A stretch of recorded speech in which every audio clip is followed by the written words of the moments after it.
Un Français sur 5 est sur TikTok entre 18 et 64 ans, ce qui est vraiment pas mal. Et quand on dit 1 sur 5, c'est actif. Et l'application, dans le monde de manière générale, et ça c'est une stat qui est hallucinante. À chaque fois, j'essaie de la vérifier parce elle est vraiment énorme. J'ai du mal à le croire. La moyenne de temps passé sur l'application, en moyenne, justement, elle est de 52 minutes par jour sur l'application. Donc les gens qui y vont, qui regardent 2 secondes ou 3 secondes, bah ça fait 3 secondes. C'est-à-dire qu'il y a des gens qui restent vraiment Ouais, des ouais, heures et ouais, ouais, des heures et ouais. des heures. Non, mais c'est clair. C'est une stat hallucinante et c'est vraiment la force de TikTok. On en parlait aussi un peu en off, de se dire que pour l'instant l'application est vraiment.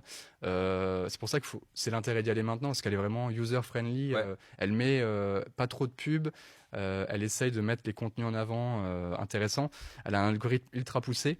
Et donc c'est pour ça, pour votre entreprise ou votre marque, je pense que ça peut être vraiment intéressant de se positionner maintenant parce c'est encore Totalement. jeune Totalement. et plus Totalement. ça va avancer. C'est déjà un petit peu plus compliqué de Ouais, percer maintenant sur l'application qu'au début du premier confinement où il n'y avait pas trop de monde. c'est ça, Mais, carrément. c'est vrai que maintenant, je le vois au niveau d'autres créateurs du coup qui commencent à s'y mettre, qui ont 50 000, 100 000 abonnés. Mm. Ils montent beaucoup plus lentement que moi quand je m'y suis mis du coup et que il n'y avait pas énormément de créateurs, donc tes vidéos étaient plus mises en avant. Mm. Et du coup, maintenant, c'est vrai que TikTok, c'est quand même devenu un gros bordel, quoi. Ouais, Il y a énormément de gens, il y a énormément de choses différentes, beaucoup de gens qui ont capté en fait la puissance de l'application et du coup, il y a de plus en plus de personnes qui sortent des vidéos chaque jour dessus et du coup, ça fait un flux qui finalement est totalement saturé.